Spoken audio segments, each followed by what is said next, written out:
बहुत ही बुद्धिपूर्ण तरीके से वोट किया है, क्योंकि इन्होंने किसानों के साथ अत्याचार किया। पूरे देश ने देखा, महंगाई की भट्टी में पूरा देश जल रहा है, हरियाणा जल रहा है। आप भी एक चाय पीने जाते हैं, 5 रुपए की चाय आजकल 25 रुपए की कहीं नहीं कम नहीं मिलती है, नॉर्मल चाय पीने जाए तो बात यह है कि देश का युवा बेरोजगार हो चुका है। देश का इन्होंने क्या किया, हिंदू और मुसलमान किया है, कटेंगे बटेंगे इस देश की राजनीति अगर है। मोहन भागवत अगर कहते हैं हिंदू एक हो जाओ, तो डराते किससे हैं, डर किससे लग रहा है इस देश में? भाजपा 10 सालों से शासन में है, सत्ता में है, और कहते हैं हिंदू एक हो जाओ नहीं तो मारे जाओगे। कौन मारेगा भाई? हमारे देश में कौन अटैक करने वाला? अच्छा, आपके लिए एक अच्छी खबर बता दूं, विनेश फोगाट 38 वोटों से अब आगे हो गई हैं।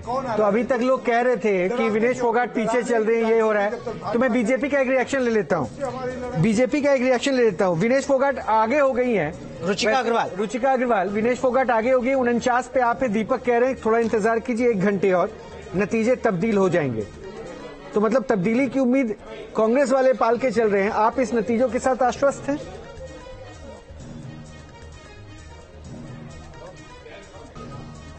जी बिल्कुल।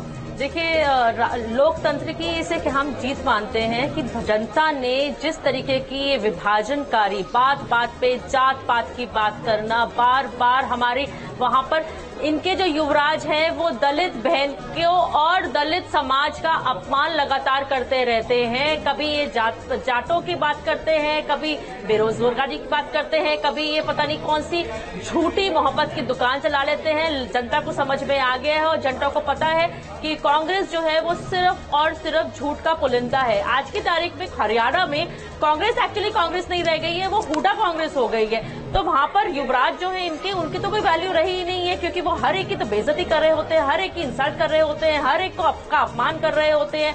वहां पर इनको मजबूरी में कुमारी शैलजा का और हुड्डा जी का हाथ मिलवाना पड़ा, जबकि बार बार शैलजा जी का इन्होंने अपमान किया है। स्टेज पे खड़े होते हैं और शैलजा जी की तरफ फोकस तक नहीं होता, उनका नाम तक नहीं लिया जाता। ये तक वहां पर एक दलित बहन ने देखा है।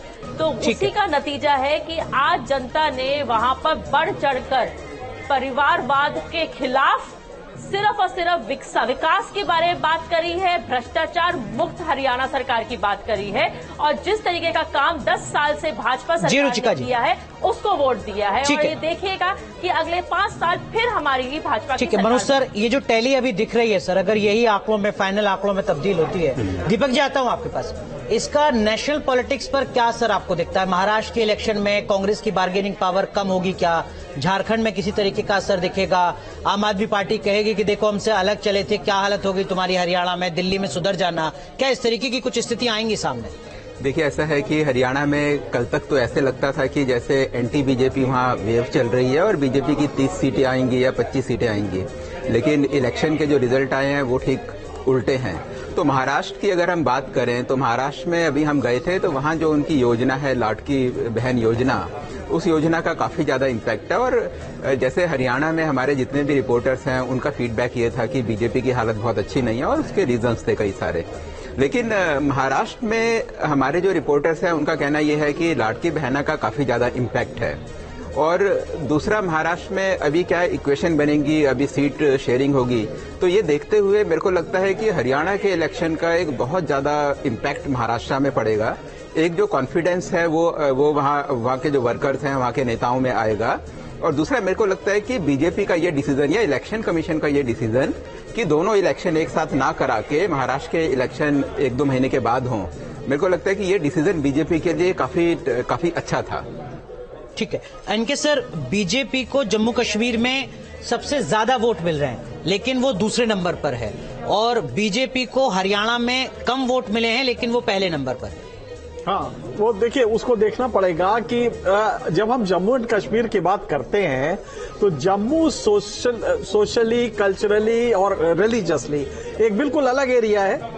घाटी वैली अलग एरिया है, तो वो बहुत शार्पेंड है। और ये बात सही है कि वहां मुस्लिम पॉपुलेशन वैली में है, और मुस्लिम पॉपुलेशन बीजेपी को वोट देगी, इसको कोई सोचने की कोई जरूरत ही नहीं है। और जम्मू में बीजेपी को वोट मिलेंगे, तो जब दोनों को टैली कराएंगे तो आपको लगेगा कि बीजेपी को 23% वोट मिल रहे हैं। मिलने तो और ज्यादा चाहिए। जिस तरह जम्मू में जिस तरह पोलराइजेशन है, और घाटी में, उसमें मिला के बीजेपी को और ज्यादा मिलने चाहिए, लिहाजा वो एनालिसिस तो नहीं होगी। हाँ, हरियाणा में एक होमोजीनियस सोसाइटी है जिसमें कि मुस्लिम पॉपुलेशन 7% है, लिहाजा ये जो भी आप पॉलिटिकल चेंजेस देखेंगे वो हिंदू और हिंदुओं में जो जाट, नॉन जाट या भाई तमाम जो होते हैं इसके हिसाब से देखेंगे तो यहां पे हरियाणा एक ट्रेंड सेटर होगा। लेकिन सबसे बड़ी बात है कि 4 महीने पहले जो इलेक्शन लोकसभा के हुए थे उसमें हरियाणा में बीजेपी को सच पूछिए तो शिकस्त मिली थी, वोट परसेंटेज कम हुए, सीटें कम हुई लोकसभा में। तो राज्य के इलेक्शन में ये परफॉर्मेंस कैसे है, ये कोई भी लॉजिक जो सेफोलॉजिकल एनालिसिस होती है या सोशल एनालिसिस होती है उससे उसको डिफाई कर रहा है कि 4 महीने पहले लोकसभा में जिसमें मोदी जी को जिताना था उसमें सीटें कम आई, लेकिन अचानक जब ये होता है तो कोई एक नया चीफ 6 महीने पुराने मुख्यमंत्री 6 महीने जी, और एक नया कोई चीफ मिनिस्टर आता है जिसको काम करने का कोई मौका भी नहीं मिला और राज्य का चुनाव है उसमें बीजेपी को ज्यादा मिल गई। तो ये लॉजिक ही समझ में नहीं आ रहा है, न इसका समाजशास्त्री विश्लेषण हो पा रहा है, न राजनीति शास्त्र। तो मतलब आप ये कह रहे हैं कि हरियाणा का जो वोट मिल रहा है विधानसभा का वो प्रधानमंत्री नरेंद्र मोदी के चेहरे पर डबल इंजन की सरकार के नाम पर है या नायब सिंह सैनी के काम के ऊपर है, ये कंफ्यूजन की स्थिति है। बड़ा कंफ्यूजन है क्योंकि सैनी ने तो कुछ काम किया ही वो नहीं। कह रहे हैं 6 महीने में क्या काम। देखिए सैनी ने भी, हाँ सर, देखिए सैनी ने भी तो, देखिए सैनी को तो अभी मौका ही नहीं मिला, लेकिन अगर आप वहाँ देखें तो वहाँ के जो बैनर थे, वहाँ जो पोस्टर हैं उनमें भी मोदी की फोटो नहीं थी और मोदी की जो रैलियां हैं वहाँ भी उसमें सिर्फ चार ही थी। लेकिन एक बात और हमें ध्यान में रखनी पड़ेगी कि 2014 से पहले बीजेपी वहाँ एक बहुत छोटी पार्टी थी और मोदी का जब राइज हुआ नेशनल पॉलिटिक्स में तो बीजेपी का हरियाणा में जो राइज है उसके ही साथ हुआ है। ठीक बात है, इसमें कोई शक नहीं है कि 2014 से पहले हरियाणा में भारतीय जनता पार्टी की कोई स्थिति नहीं थी। नहीं, हकीकत इससे भी और बड़ी है कि लगातार 4 इलेक्शन में 1998 के बाद बीजेपी का नेशनल लेवल पे परसेंटेज गिरता रहा, बिल्कुल, और अंत में 2009 में आके ये 18% हो गया, इतना घटता रहा।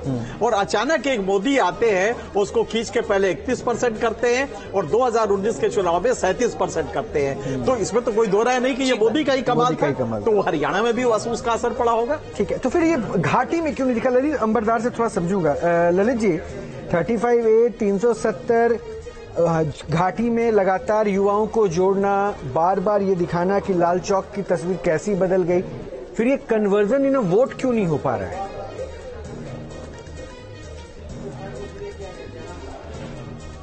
देखिए सर, सिर्फ इसका रिलेशन है, अभी जो प्रवक्ता पहले बता रहे थे एक ही सेंटेंस में बता रहे थे हरियाणा के हिंदुओं को जातियों में बांट दिया, जाट और नॉन जाटों में बांट दिया, लेकिन कश्मीर के अंदर मुसलमानों को एक होमोजेनस ब्लॉक की तरह पेश किया।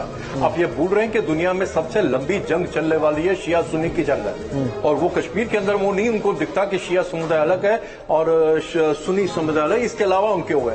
तो अगर आपकी चेष्टा ये रही है कि मुसलमान को एक होमोजेनस ब्लॉक पेश करोगे और हिंदू को बांट के रखोगे तो जाहिर है जो हिंदू नेता है वो बोलेंगे आप बटोगे तो कटोगे, उसमें आपको क्यों तकलीफ हो रही है। और दूसरी बात, कश्मीर के अंदर जो आप देख रहे हैं, देखिए एक सिग्निफिकेंट डिफरेंस है कश्मीर के अंदर। आपने सही बोला, कश्मीर सिर्फ इसलिए नहीं क्योंकि वहां पे मुसलमान रहते हैं, क्योंकि वहां पे एक जो पृथकतावाद की जो प्रक्रिया है, जो 370 की वजह से कश्मीर के अंदर जो एक मुस्लिम पृथकतावाद चल रहा था, जिसकी वजह से कश्मीर जहाज बना, मिलिटराइज मूवमेंट चली, जहाज बना, कश्मीर हिंदू का नरसंहार हुआ, उसके बारे में कोई नहीं करेगा। पूरी जो वहां पे मूल निवासी। अच्छा ललित जी, रोक रहा हूं, एक बड़ी जानकारी मिल रही है, इलेक्शन कमीशन की वेबसाइट पर जो नतीजे आ रहे हैं उसको लेकर कांग्रेस ने सवाल उठाया है और जयराम रमेश ने सीधा रुझानों पर सवाल उठाते हुए कहा है कि ये धीरे नतीजे क्यों आ रहे हैं, जानबूझकर इलेक्शन कमीशन की वेबसाइट को धीरे किया गया है, जयराम रमेश ने कहा।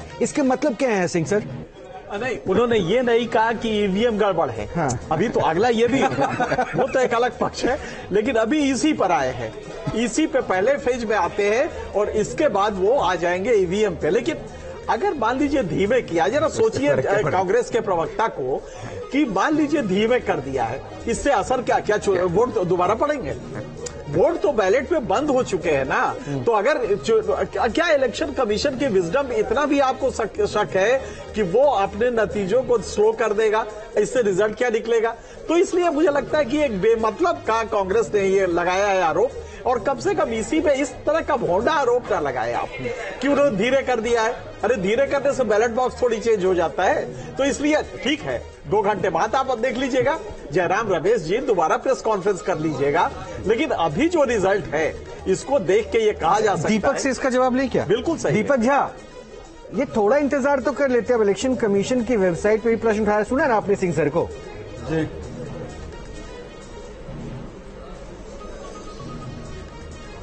देखिए रोहित भाई, आप भी समझदार हैं और देश दुनिया सब जितने लोग आपको देख रहे हैं ना वो सब जानते हैं कि रोकने का मतलब है कि कहीं ना कहीं कोई गड़बड़ी की जा सकती है ना। किस तरीके से मतपेटियों कैसे गड़बड़ हुई? बैलेट बॉक्स को हेराफेरी किया जा सकता है, वो देश में देखा, पहले भी भाजपा नहीं किया।